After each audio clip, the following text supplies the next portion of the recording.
तेवीस आनंदराव पवार।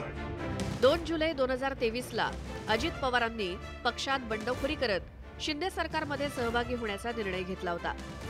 राष्ट्रवादीतल्या फुटीनंतर अजित पवारांसह 9 आमदारांवरती पक्षानं शिस्तभंगाची कारवाई केली होती।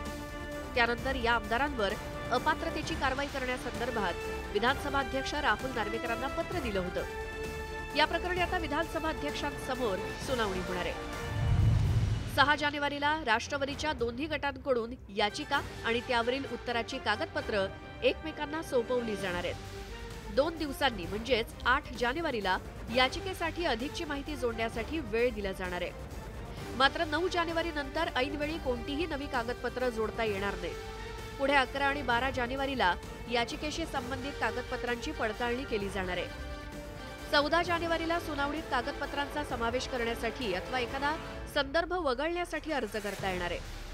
16 जानेवारीपासून विधानसभा अध्यक्ष नार्वेकरांसमोर प्रत्यक्ष सुनावणीला सुरुवात होणार असून सुनावणीचे विषय नक्की केले जातील।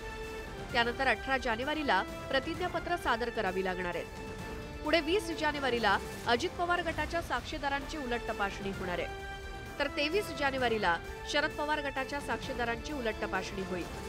25 ते 27 जानेवारीच्या दरम्यान राष्ट्रवादीच्या दोन्ही गटांकडून अंतिम युक्तिवाद केला जाणार आहे। राष्ट्रवादीचे आमदार अपात्र प्रकरणी 31 जानेवारीपूर्वी निर्णय देण्याचे आदेश सुप्रीम कोर्टानं विधानसभा अध्यक्षांना दिलेत। त्यामुळे राहुल नार्वेकरांना या महिन्याभरात सुनावणी पूर्ण करून निकाल द्यावा लागणार आहे।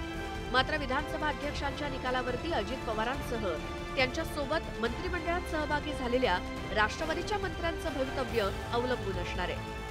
विधानसभा अध्यक्षांनी त्यांना अपात्र ठरवल्यास त्यांना मंत्रिपदावरून पायउतार व्हावं लागणार आहे।